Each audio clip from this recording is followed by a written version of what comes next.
ബഹുമാനപ്പെട്ട അബൂ ഹുറൈറ റളിയല്ലാഹു തആല റിപ്പോർട്ട് ചെയ്യുന്ന ഹദീസ്, നബി സല്ലല്ലാഹു അലൈഹി വസല്ലം തങ്ങൾ പറഞ്ഞു, ബൈന റജുലുൻ ബിഫലാത്തിൻ മിനൽ അർളി ഫസമിഅ സൗതൻ ഫീ സഹാബ.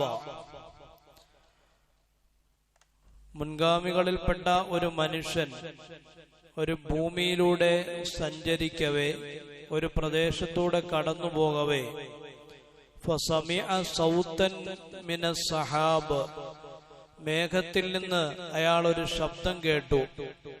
എന്താണ് ആ ശബ്ദം? ഇസ്കി ഹദീഖത ഫുലാൻ, ഒരു പേര് പറയപ്പെടുകയും എന്നിട്ട് ആ മനുഷ്യന്റെ തോട്ടം നനയ്ക്കൂ എന്നൊരു ശബ്ദം കേൾക്കുകയുണ്ടായി. ഒരാളുടെ പേര് പറഞ്ഞിട്ട് അയാളുടെ തോട്ടം നനയ്ക്കൂ, മേഘത്തിന്റെ ഇടയിൽ നിന്നൊരു ശബ്ദമാണ്. ഉടനെ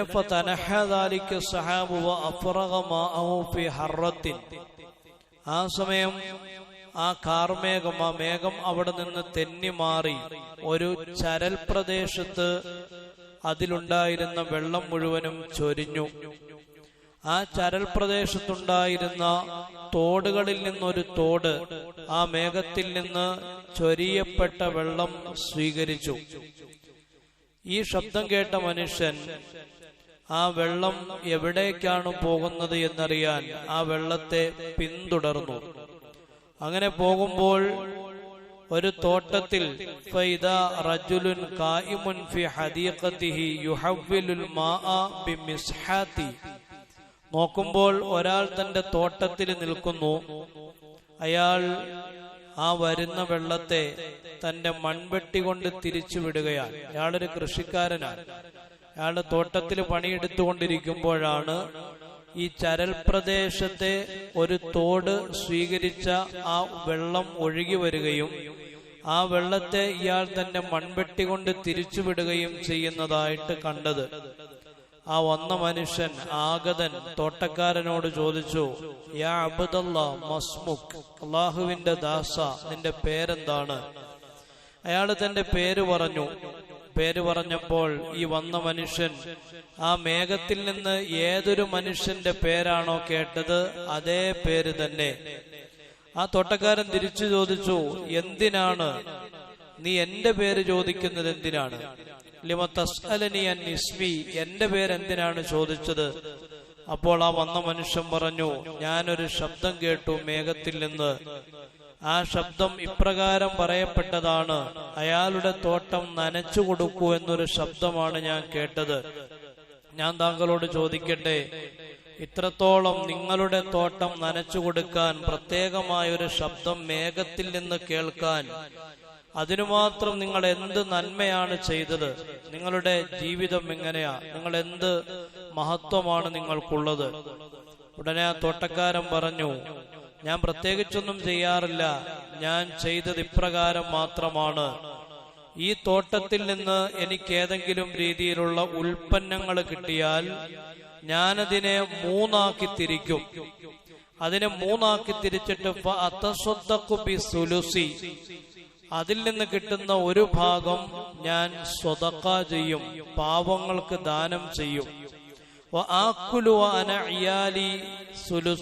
അതിൽ നിന്ന് കിട്ടുന്ന ഒരു ഭാഗം ഞാനും എന്റെ കുടുംബവും ഉപയോഗിക്കും. അതിന്റെ മൂന്നാമത്തെ ഭാഗം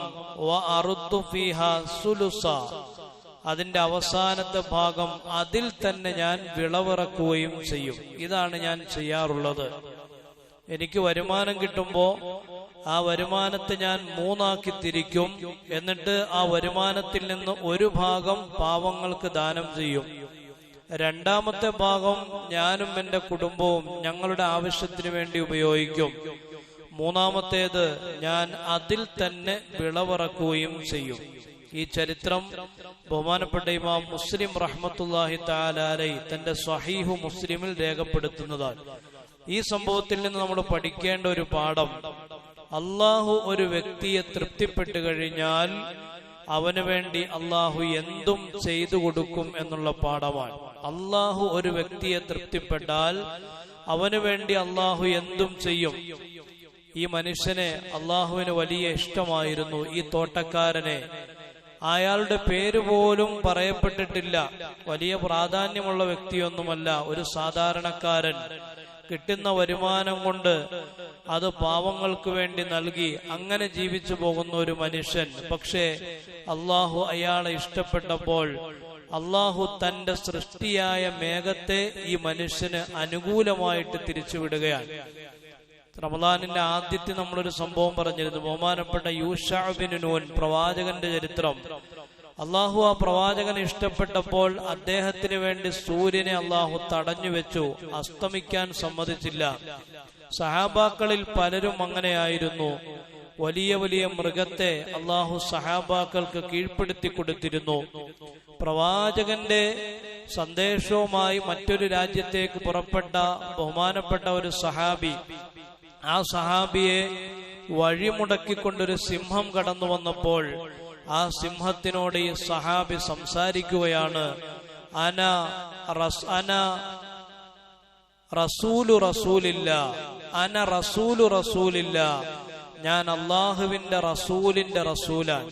ഈ സഹാബി പറഞ്ഞു, നീ എന്റെ വഴിമുടക്കരുത്, ഞാൻ അള്ളാഹുവിന്റെ റസൂലിന്റെ റസൂലാണ്. അതായത് പ്രവാചകൻ എന്നെ ഒരു ദൂതേൽപ്പിച്ചിരിക്കുന്നു, ഞാൻ പ്രവാചകന്റെ ദൂതനായിട്ട് പുറപ്പെടുകയാണ്, എന്നെ വഴിമുടക്കരുത് എന്ന് പറഞ്ഞപ്പോൾ ചരിത്രത്തിൽ കാണാം, ആ സിംഹം ആ സഹാബിക്ക് വേണ്ടി വഴിമാറി നിന്നു. മറ്റൊരു സന്ദർഭത്തിൽ മുസ്ലിമീങ്ങൾ റോമക്കാരോട് യുദ്ധം ചെയ്യുന്നതിന് വേണ്ടി പുറപ്പെടുമ്പോ പോകുന്ന വഴിയിൽ റോമക്കാരുടെയും സഹാബാക്കളുടെയും ഇടയിൽ വലിയ നദിയാണ്. ഈ നദി മുറിച്ചു കടക്കാനുള്ള സംവിധാനങ്ങളൊന്നും സഹാബാക്കളുടെ കൈകളിലില്ല. ഉടനെ ആ സൈന്യത്തിന്റെ നേതാവായിരുന്ന സഹാബി അദ്ദേഹം പറഞ്ഞു, ഞാൻ ഈ നദി മുറിച്ചു കടക്കാൻ പോവുകയാണ്, നിങ്ങൾക്ക് ആഗ്രഹമുണ്ടെങ്കിൽ എന്റെ കൂടെ വരാം. ബഹുമാനപ്പെട്ടവർ ബിസ്മില്ലാഹിർ റഹ്മാനിർ റഹീം എന്ന് പറയുകയും ആ നദിയിലേക്ക് കാലെടുത്തു വെക്കുകയും നദിയുടെ മുകളിലൂടെ നടന്ന് അപ്പുറമെത്തുകയും ചെയ്തു എന്ന് ചരിത്രത്തിൽ കാണാം. മുസ്ലിമീങ്ങളുടെ വരവ് പ്രതീക്ഷിച്ചുകൊണ്ട് അപ്പുറത്ത് നിന്ന ശത്രുക്കൾ നദിയുടെ മുകളിലൂടെ നടന്നു വരുന്ന മുസ്ലിമീങ്ങളെ കണ്ടപ്പോൾ അവര് വിളിച്ചു പറഞ്ഞു, ഇവര് മനുഷ്യരല്ല, ഇവര് ജിന്നുകളാണ്, ഭൂതങ്ങളാണ്, അതുകൊണ്ട് ഇവരോട് യുദ്ധം ചെയ്ത് വിജയിക്കുക സാധ്യമല്ല എന്ന് പറയുകയും മുസ്ലിമീങ്ങളോട് യുദ്ധം ചെയ്യാൻ നിൽക്കാതെ അവർ പിന്തിരിഞ്ഞോടുകയും ചെയ്തു എന്ന് ചരിത്രത്തിൽ കാണാൻ കഴിയും. അപ്പൊ ഇങ്ങനെ പല സന്ദർഭങ്ങളിലും അള്ളാഹു തന്റെ ഇഷ്ടപ്പെട്ട ദാസന്മാർക്ക് വേണ്ടി എന്തും ചെയ്തു കൊടുക്കുന്നത് കാണാൻ കഴിയും. അതാണ് ഒന്നാമത്തെ പാഠം. രണ്ടാമത്തെ പാഠം എന്ന് പറയുന്നത്, ഒരു മനുഷ്യൻ അധ്വാനിക്കുന്നതിന്റെയും ആ അധ്വാനത്തിലൂടെ തന്റെ കുടുംബത്തിന് ചെലവ് കൊടുക്കുന്നതിന്റെയും മഹത്വമാണ് ഈ സംഭവത്തിലൂടെ രണ്ടാമത്തെ പാഠം. തന്റെ കുടുംബത്തിന് വേണ്ടി അധ്വാനിക്കുക, യാതൊരു പണിയും ചെയ്യൂല, ഒരു പണിയുമില്ലാതെ യാചന തൊഴിലാക്കിയാൽ പ്രവാചകൻ പറഞ്ഞു, മൻ ബാബ ഫതഹൽ മസ്അല, മൻ ഫതഹ ബാബൽ മസ്അല, ആരെങ്കിലും യാചനയുടെ വാതിൽ തുറന്നാൽ ഫതഹല്ലാഹു അലൈഹി ബാബൽ ഫഖരി, അല്ലാഹു തആല അവന് ദാരിദ്ര്യത്തിന്റെ വാതിൽ തുറക്കുമെന്ന് നബി മുഹമ്മദ് റസൂലുള്ളാഹി സ്വല്ലല്ലാഹു അലൈഹി വസല്ലം. അപ്പോ ഏതെങ്കിലും രീതിയിൽ കൈകൊണ്ട് അധ്വാനിക്കുന്നവർ ആ രീതിയിൽ, നാവുകൊണ്ട് അധ്വാനിക്കുന്നവർ ആ രീതിയിൽ, അള്ളാഹു നൽകിയ ബുദ്ധി ഉപയോഗിച്ച് അധ്വാനിക്കുന്നവർ ആ രീതിയിൽ, ഏതെങ്കിലും രീതിയിൽ അധ്വാനിച്ച് കുടുംബത്തെ പോറ്റൽ വലിയ കൂലിയുള്ള കാര്യമാണ്. രണ്ട്, മൂന്നാമത്തേത് സാധുക്കൾക്ക് സ്വതക്ക നൽകുന്നതിന്റെ മഹത്വമാണ് ഈ സംഭവത്തിലുള്ളത്. സാധുക്കൾക്ക് സ്വതക്ക നൽകുക അത് വളരെ പ്രധാനപ്പെട്ട ഒരു കാര്യമാണ്. പ്രത്യേകിച്ച് റമദാനിന്റെ സമയത്ത് സ്വതക്കയാണെങ്കിലും സക്കാത്താണെങ്കിലും അള്ളാഹുവിന്റെ പൊരുത്തം മാത്രം മുന്നിൽ കണ്ടുകൊണ്ട് ഒരാൾ ദാനം നൽകിയാൽ അവന്റെ ജീവിതത്തിൽ വലിയ മാറ്റമുണ്ടാകും, വലിയ ബറക്കത്തുണ്ടാവും. സ്വതക്ക എന്ന് പറയുന്നത് ഏതു സമയത്തും നൽകാവുന്നതാണ്, പക്ഷെ റമദാനിൽ അതിന് മഹത്വം കൂടുതലാണ്. സക്കാത്ത് എന്ന് പറഞ്ഞാൽ തോന്നുന്നത് പോലെയല്ല, കൃത്യമായ അളവെടുത്തുകൊണ്ട് നൽകേണ്ടതാണ് സക്കാത്ത്. ഒരാളുടെ സക്കാത്ത് കൊടുക്കാനുള്ള മുതൽ ധാരാളമുണ്ട്. ഈ മനുഷ്യൻ 500 രൂപ കൊടുക്കുകയാണ്, ഉദാഹരണം കേട്ടോ, 500 രൂപ കൊടുക്കുന്നു എങ്കിൽ അയാളുടെ സക്കാത്ത് വിടൂല. കൃത്യമായ അളവനുസരിച്ച് എന്ത് ചെയ്യണം? കൊടുക്കണം. ചില നാടുകളിലൊക്കെ ലക്ഷങ്ങള് സക്കാത്തായിട്ട് മാത്രം കൊടുക്കാനുള്ള ആളുകളുണ്ടാവും. അവര് 1000 500 പള്ളിയിൽ ഉസ്താദിന് കൊടുത്തിട്ട് പറയും ഞാൻ എന്റെ സക്കാത്ത് കൊടുത്തു. ആ ഉടായിപ്പൊന്നും അള്ളാഹു സ്വീകരിക്കുന്നതല്ല. സക്കാത്ത് കൃത്യമായി കൊടുക്കണം. സക്കാത്ത് കൊടുക്കാത്ത സമ്പത്ത് അത് മാലിന്യമായിട്ട് തന്നെ അവശേഷിക്കും. അള്ളാഹു കാര്യങ്ങൾ മനസ്സിലാക്കാനുള്ള തൗഫീഖ് പ്രദാനം ചെയ്ത് അനുഗ്രഹിക്കുമാറാവട്ടെ. അതുകൊണ്ട് സക്കാത്തിന്റെ അർഹരായിട്ടുള്ള ആളുകൾ, പെൻഷൻ മേടിക്കുന്ന ആളുകളൊക്കെ ഒരുപാടുണ്ടല്ലോ അല്ലെ. അള്ളാഹു അനുഗ്രഹിച്ച ആളുകൾ ധാരാളം വർഷം ഗവൺമെന്റ് ജോലി ചെയ്ത് ആ സമയത്തും നല്ല ശമ്പളം അള്ളാഹുവിന്റെ തൗഫീഖ് കൊണ്ട് വാങ്ങി, അതിനുശേഷവും വിശ്രമ ജീവിതം നയിക്കുമ്പോഴും നല്ല വരുമാനം അതിലൂടെ കിട്ടി. അങ്ങനെ ജീവിച്ച് ആ കിട്ടുന്ന വരുമാനം കൊണ്ട് ഫുഡടിച്ച് ജീവിക്കാമെന്ന് വിചാരിക്കണ്ട. നിങ്ങൾ സക്കാത്തിന്റെ അവകാശികളാണെങ്കിൽ കൃത്യമായിട്ട് കൊടുത്തേ പറ്റൂ. അല്ലെങ്കിൽ നിലവിലുള്ള സമ്പത്തും കൂടെ എന്ത് ചെയ്യും? പോകും. നമ്മൾ ഇന്നലെ പറഞ്ഞില്ല, ഒന്നെങ്കിൽ ആശുപത്രിക്കാർ കൊണ്ടുപോകും, ആശുപത്രി എത്ര കൊടുത്താലും മതിയാകാത്ത അവസ്ഥ വരും. അല്ലെങ്കിൽ ഗവൺമെന്റ് ടാക്സ് പിടിക്കുന്ന ആളുകൾ എന്ത് ചെയ്യും? കൊണ്ടുപോകും. അല്ലെങ്കിൽ ആരും കാണാതെ എവിടെയെങ്കിലും പൂഴ്ത്തി വെച്ചിരിക്കുന്നത് തീപിടുത്തത്തിലൂടെ എന്ത് ചെയ്യും?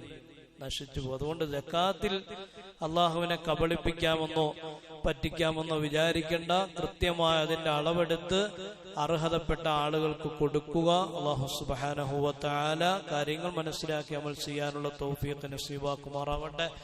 നമസ്കാരം മുറപ്രകാരവും സക്കാത്ത് കൃത്യമായും കൊടുത്തു വീട്ടുന്ന വിശ്വാസികളിൽ അള്ളാഹു നമ്മെ ഉൾപ്പെടുത്തി അനുഗ്രഹിക്കുമാറാവട്ടെ. അള്ളാഹു നമ്മുടെ സമ്പത്തിലും നമ്മുടെ സന്താനങ്ങളിലും നമ്മുടെ ഇണകളിലും അള്ളാഹു ബറക്കത്ത് ചെയ്യുമാറാവട്ടെ.